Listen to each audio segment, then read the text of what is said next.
Michael, over to you. Welcome, Michael. Chip. So, let me just say, I was so excited about speaking here today. I speak everywhere quite a lot of times, but I was excited about coming here today. And because I think this is a next part of my journey, where is a place, when I do this, I can be authentically me. And I explain a lot about that as we kind of go on. So let's jump into this. So let me just start off. So I was raised in the care system. I came into the care system at around 3-4 years old. My mom was from Jamaica. She came here when she was like 16 or so. And there's a lot of history around that, which is really relevant. But I was kind of thinking, what can I fit in 30 minutes? And, I just had to make sure that I try to fit everything in terms of 30 minutes. It's relevant just to say that what happened all the way back then is still impacting on my life up to today. All right, so it's really conscious to kind of say that. And when I say I was raised amongst wolves, I was in the care system in the 70s. And I was in a place initially, I was in some place out in Loughton, Essex, a place called Limber Nursery, but I was, main place that kind of everybody knows, I was in Bernardo's, which is out in Barkingside. And the reason why I mentioned Barkingside, because there was a lot of stuff going on in these environments. And Barkingside was like a whole bunch of cottages and had enough children in each one. And in several of these cottages was feeder parents, and children were being abused. And back then we didn't have the research to say certain things. We now have the research to say if a child is soiling or wet in the bed and blah, blah, blah, clear indications of abuse and stuff like that. And back then there was all these children of particular cottages that were, the children in there were being, troubled like that. There's a guy named William Cross who's got a negligence theory. And it's basically about how, and it's actually relevant to white people as well. It's not just about black people. About how people come into consciousness and understand about what their identity is, all right? So when you think about it's in a 5-stage pre-encounter is kind of first stage, whereas you're not really thinking about any of this. You don't understand what it means in terms of what your racial identity. But then in this country, you are quickly told who you are from an early age, all right? So you come out, you don't really understand, but you're quickly told, oh, you're different. And the thing is about racial identity or being in a country, a racist society, and that's how I say it is that it's hostile. All right? The difference is hostile. There's a peculiar feature of your European culture, Eurocentric culture, whereas something different is hostile. So it's not like, let me appreciate, oh, you're different. Oh, that's curiosity. What is that? No, you're different from me, so you now are a threat. All right? And from a young age, I understood this, even as a child. Okay? So I put this here. I mean, you can read it yourself. I mean, it's information in the background. And I got this beautiful technique from my brother Ray over there, where it's like, let the words explain themselves, and you can kind of, absorb them and the pictures. So, and this is me. This is the earliest picture I have, which is interesting about that, all right? Because somebody raised in a system sometimes, there's blanks to who you are. So you don't have pictures when you're younger. If anybody raising your own children here, you take pictures of them all the time. You've got all these little pictures, but there's these blanks. Can you not hear me? But I can't hold the mic, let me say, they're not good as you. All right. Are you finding it difficult to hear me? But I'm just going to move it around because that's how I do. I was wondering if they had the clip one, but they don't. But I'm just like, I'm not trying to hold this microphone in. But let me try and keep them out. So, and I think this picture is really interesting because you can see that my hair is a bit, out of shape and stuff like that. And snot's running down my nose and my skin looks a little dry. And it's really curious, just as a quick point, this notion of getting hair products or whatever, it's a health issue. It's not an aesthetic issue. It's not something about how you look or whatever. If my hair is not, black people, our hair, it's dry skin, scalp, and my skin's not really, it's going to be problematic as a health issue. So I don't know why we're arguing about health issues. It should just be standard, and children shouldn't be trying to campaign or, argue for health products. not beauty products. It's not. It's actually incorrect. So let me move on. And I should remind myself, because I can talk forever, that I only have 30 minutes. But it's not 30 minutes no more. All right, so probably about 25 or 23 years old. So Bob Marley released the Burning album the year that I was born. So it's pivotal to me. So, and that was his first album that he signed to Ireland as a Jamaican, okay? So I gave you my conclusion at the beginning. Interesting. My fundamental premise. And Dr. Marimba Annie, an African-American lecturer, professor in the US, says your culture is your immune system. And you need to be clear about that. Like, what is you need to protect yourself, all right? So your immune system means wherever you go, it will look after you. So you're not going to get sick if you go somewhere else or if you're in other spaces. And that's what culture is. People have an interesting idea about what they understand to be culture. So you have surface culture. I don't know if you can see this here, which is food, flags, festivals, fashion, holidays, all these kind of different things. But deep culture is communication styles and rules. All right? It's concepts of self, time, past, future, fairness and justice, roles related to age, sex, class, blah, blah, blah. Notions of courtesy and manners. All right? So me coming from a Caribbean family, we have a thing about respecting elders.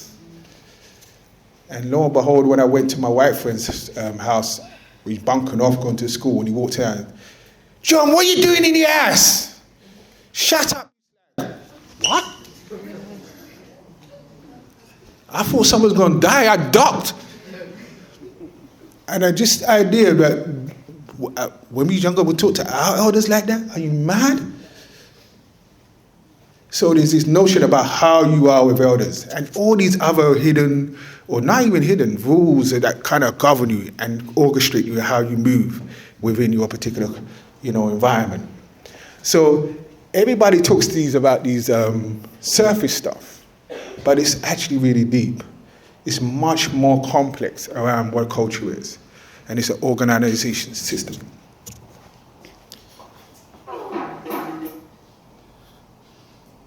So what is culture? And schools is one of the first person. We have Foucault, who talks about schools serve the same social functions as prisons and mental institutions to define, classify, control, regulate people. All right? So what are schools? What is British schools teaching their children? It's a sense of organization and control. It's part of the culture. All right? You learn a lot about when you go in schools about how you are supposed to be. One of the things schools tell you is that it inoculates you that you need to be somewhere for a set amount of time to, and that's the pathway to you being an employee. All right? Set times, control. So, and what are they teaching you in schools about yourself? Okay? What are you learning about who you are? I was struck. I've been around the world, but I've been in Jamaica for the last 2 years. I've only been here in the last year or so, all right? And I was in the US before that for 3 years.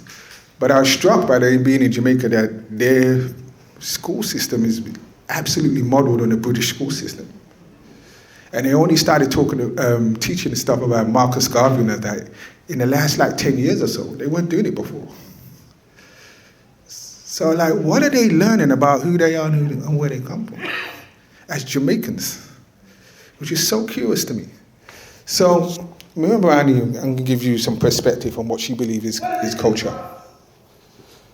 It brings us from chaos into order. It brings order to chaos. That's what culture does. Culture is European understands that. Can you hear this? It binds us to each other. It gives us identity. It gives us a reason for surviving. And then it tells us who we should live for and who we should die for if we have to. Culture is an energy source for thriving. And it gives us a sense of security. It also puts us into a system of accountability. We are accountable to our ancestors.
Okay. So now to bring it home, and I'm going to talk about the mental health impact. What happens if you're raising a child? And it's interesting, we have these new terms of color, people of color, BIPOC, blah, blah, blah. I'm real Pacific. Dr. Kenneth Hardy taught me that. All right? A systemic professor in New York. The time I spent in New York was connecting to all these people that I was just reading about in papers. And it's a peculiar thing. I'm a systemic field. And all of their contributions around race and diversity was African American contributors. All right? So I'd be reading these papers, and then when I got the opportunity to go to the US and sort of interact with them, I use it. So Dr. Kenneth Hardy is a friend of mine now. And he was about black people talking code. They say they're other people or anything like that. He said, be Pacific. If you're speaking about black people, you're speaking about people. If you're speaking about white people, label it, name it. Don't talk about anything else. And that's what we do to survive. It's an interesting way around how black people navigate certain spaces. And to be free of that is very liberating in the way that you present yourself. Remember I said to you at the beginning about authenticity. So the complexity is, which is really of my person, and the impact of racism for a black child or being raised in a black society. And the loss of self-esteem, okay? So, and let me be clear, I always kind of think there's a background because I talk about books and music saved my life, but books saved my life, and it's not a hyperbole. So it's just these are the soundtrack that was going on in my life at the time, okay, in this period of time, and the books that I was engaging in and reading. I couldn't name them all, but this is, what it is. So when I speak about the mental health aspect, the low self-esteem and self-worth, and the antidote to that, as a consequence of a black child raised in a racist society, this is how, it's a loss of control and self-esteem, because everything pinpoints, doesn't serve or doesn't tell that you're a problem. All right? And again, as I said to you before about living and being hostile, all right? So everything is told, it's inoculate that you are inferior. And that's what Eurocentricism is, this notion of being superior to other people, all right? So a black child struggles to see themselves as valuable or something or, in this society. Unless you do the work, which is really key. So the antidote is cultural pride and identity. This is not an opportunity for you to turn around and be like, black people invented everything and blah, blah, blah. No, there is. And this is why I said there's no excuse. It's 2024. I grew up, but there's no internet. All right? And the internet gives you access like you wouldn't believe to a wealth of knowledge and information. So nobody can have any excuses at all. None. So it's about how you do the work, because you're responsible in order to make sure that this child is developing with a sound sense of healthy understanding of who they are in this society. Because there's all these messages that are counteracting that. So cultural pride and identity is highly important, because you have to say you come from somewhere, you are valuable. All right? Your people are not just people that used to run around in the jungle with loincloths or some nonsense like that, which is still being taught some places. Like you're nothing. You don't have any history. You haven't contributed to anything to society and blah, blah. Any white person can go on the internet now and just talk, what is black people's contribution to history? And a wealth of information will come up for you that you can access and now have conversations with your black child about. So that's how you do it, inoculate them. And from there, if you know their Pacific history, there's nuts from their own Pacific history what you can teach them.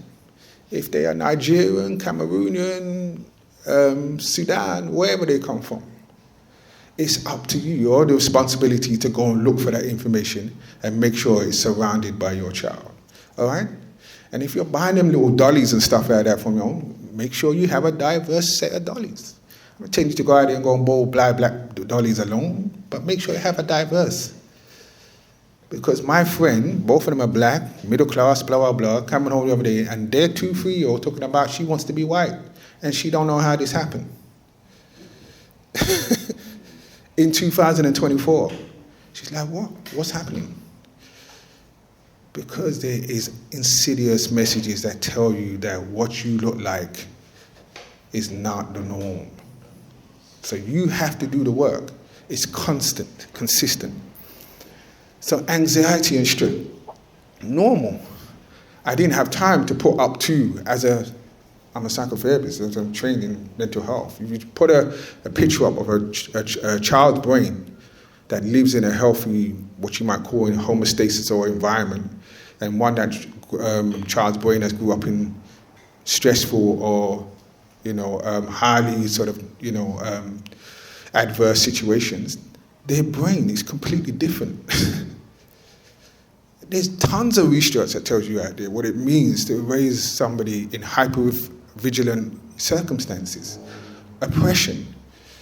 The American Health Association is saying racism is one of the highest stressors for black people. And it's a health crisis. They only did this in the last 5 years or so. Understanding that it's not a figment of our imagination. Race is a social construct, but racism is not a figment of our imagination. And I think sometimes, in 2002, it feels like people were, that was all back then. It's finished, it's over now. But no. Because you hear certain conversations circulating and people are still not really got a clue that, there's people out there that don't live like I do, that actually navigate the landscape in a far different way than what I can. And it's invisible to me. That is what color blindness is really. It renders people invisible. So the impacts is depression, mood disorders, and again, empowerment and resilience. And I think there's something about absolutely these traumatic events, all right? I see these clients all the time, all right? Racial trauma is real in many ways. And if you're a practitioner that's working with somebody, you're talking about being culturally competent earlier, you must be able to engage these conversations. And don't gaslight your clients talking about, maybe you should have done something different or be a different individual. What is your relationship to talking about racism and how it impacts different groups and individuals in this country? You got to be clear about that. And I know a lot of people have difficulty talking about this because some people don't believe it doesn't. It's not really happening.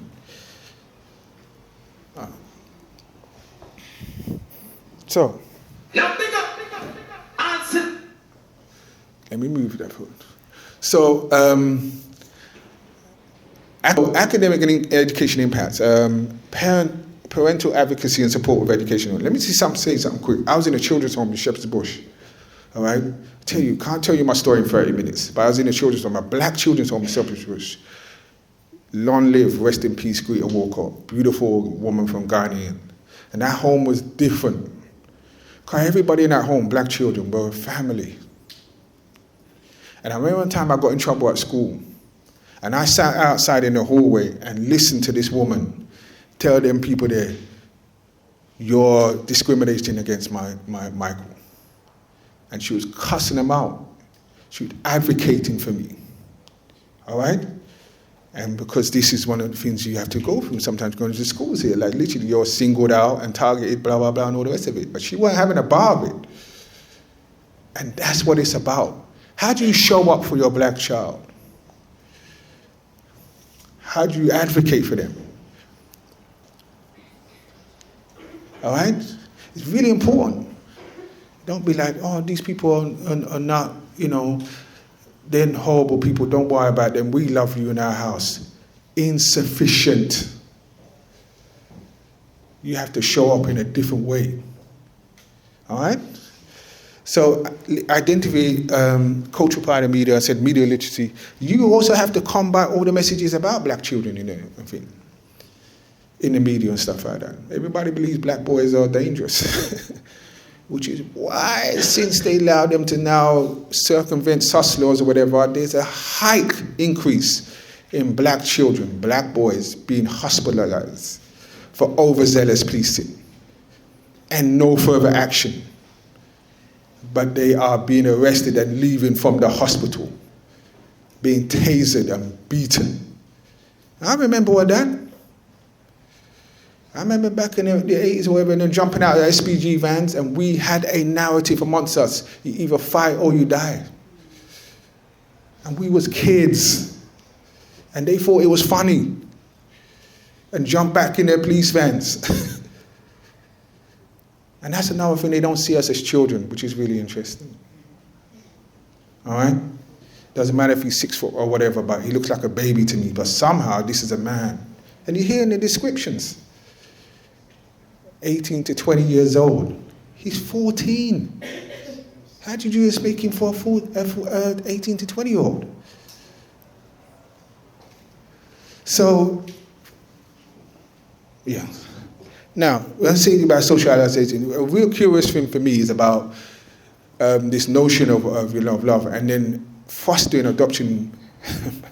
See, John Small, back in the day when he done this campaign, he didn't say white people can't foster or adopt black children. He said there needs to be certain prerequisites in place to allow that to happen. And I always thought it's curious how white foster carers or adoptions that don't have no links or any connection to a black community only ask for black children.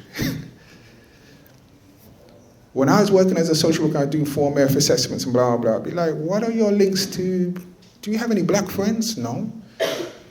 Why do you only want black children? Oh, I think they need to have a home. Every child needs love. Bizarre. When there's hundreds of white children in care, why do you only want black children? And then you move to nowhere where there's no black people and raise that child up there. Isolation. It's natural for you to want to have, connection to who you are.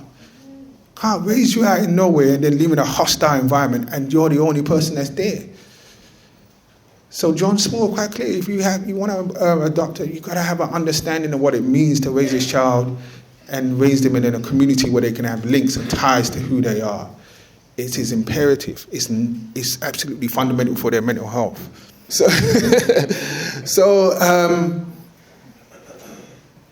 there's, for my process, internalization, you get to a place where you kind of grounded and know who you are, all right? But I can tell you about my own sort of story about how I got to a place to understanding who I was and why this fits me. And there is the angry stage, where when I was going to New York and back in the 90s and 5%ers and, the 120 lessons and everything. And what they gave me, which is really interesting, and I say this for you because a lot of time it's kind of this notion of, we'll go back to here. If you understand about the nation of gods of earth, which I don't partake in anymore, but I talk about those people, they said to me, they said that God is within inside you. You don't have to look outside of yourself to who you are. And that only you, if you develop yourself, then you will be a better person. And they were like, so the black man is God, the white man is God, whoever's a God, but you. And it was like a self-actualization process to understand. Because I'm sitting there and I think, well, you know what? No disrespect to any Christians here, but God slept all through slavery. Like a newborn baby. So them things, they confused me. So I was always questioning. But once I realized, you actualize yourself as God. And that came from me accessing my own cultural understanding as a black person. And that came from, and before that, Malcolm X and Elijah Muhammad. But it was the nation of God to earth that I give a lot of credit for. So as I move into internalization, continuous learning and growth, I want to speak about where sort of I am now and how I moved into sort of peace. Now, at the beginning, I showed you on 73, there was an organization that was founded called the South Set Society in 1973, the year that I was born. And I don't want to tell you about things that how they move. I was in a bookshop in Finsbury Park. All the black bookshops are gone now, well, online and stuff like that, but they're all shut. But it used to be nice little meeting points and where people connect and stuff. But there was a bookshop in Finsbury Park, and I walked in, and literally, there's a moment I was going to Jamaica the next day for the first time, which is interesting. I went all around the world before I went back to where I'm from. And I looked at this book on it, and I saw the binder, and I opened it, and it said something around, God is the ocean, and you are a raindrop. So it's in the understanding is in the quantity, not what it is. So it's like God is the ocean, so you're connected, you're part of that. And that's the only piece I read. I'm saying, okay, let me pick this up. And this book is interesting. And it's called the Meduna Tale, Volume 1. And it took me a while to be able to connect with these people. But this is what I say about mental health, how it's gave me my grounding. And the internalization is how, in a sense, where it allows me, for all I've been through, to center myself when I'm doing all this work. And one of the key things is peace is your essential nature. All right? So whatever you do with emotions and anger or whatever is conditioning. And you live in a culture that says you have a right to be angry. Yeah, you have a right to be angry, but you can't dismiss the consequences of being angry with your thing. But also you have a choice a lot of the time. How you receive information, what you do to process it, and where it goes, and then you make a choice. And that's all the emotions that are available for you. And also emotions, do they make you healthy or make you sick? There's no emotion that you can stay in. The only emotion that you can stay in for long periods of time and not get sick is joy and peace. Any of the other emotions is going to make you sick. 100%. Sadness, anger, anxiety, stress, physiological changes in your body. And this is where I got this from, all right? And we're worldwide, and this is my time in America and stuff like that, my time in Jamaica. And I am in priesthood, all right? So it's a service to the community. So the fight continues, Amandla, and being a black person is political by default. And I'm now on a supervision course I should have done it years ago, TAVI, to be a systemic supervisor for other people. And the only reason why I got into it, because I'm thinking I had a black supervisor. Let me be clear. He provided a safe space for me to be me when I'm talking about my cases.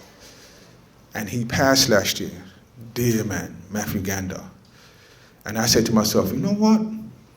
I think I want to provide that for other people in a way that black systemic family therapists and other psychotherapists can come and be in a safe space when I supervise them and not experience another racial sort of, gaslighting trauma thing when we're doing that. Because that's what it gave me. I could be authentically me and talk about my cases and what I'm doing. And he allowed me to feel safe and contained and help me to develop. And I said as a duty, I want to provide that for other people, obligation. And I'm clear about that because I went through a long phrase of disassociation or divestment. I'm not getting involved in doing that because it's overwhelming.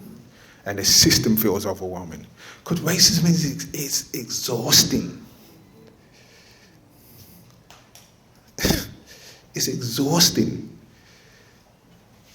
And it's like, this is what we live with every day. So the fight continues. And I said, well, you can't step out of the fight just because you're part of this society, you're part of this, community. And I know that there's a lot of black psychotherapists that are training now, going through the same I went through when I was on the training. Excuse my language. So how do I help them? Imagine, as a psychotherapist, you're going to do training and you experience racial trauma on the course from your professors. And they're supposed to be psychotherapists and everything too. So yeah, this is the position I said, being a black therapist is political by default. And I wish I had a black psychotherapist when I was a child in care. Would have made such a difference. Didn't have them back then. That's the one thing they didn't do. They tried to commit me one time, say you're crazy. But the white guy, it's interesting, white psychologist, as he said, there's good people. He came in and said he's not crazy, he just doesn't like you.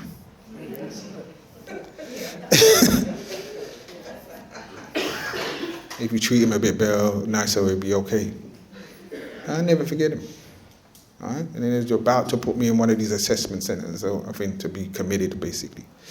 I would have had all the labels, conduct disorder, blah, blah, blah, everything like that. I've been through it all. Secure units, I spent about 2.5 years in jail when I was a kid. And now I have a couple of degrees, masters, blah, blah, blah. Right? I had to go through the road. It's a journey, it's a destiny for me. But yeah, it's a different time. But it's not so different, because like I said, I still hear the stories from the young people today. So that's about me. I should have wrapped up about 5 minutes ago. And I guess that's Finn. And I want to thank you for listening.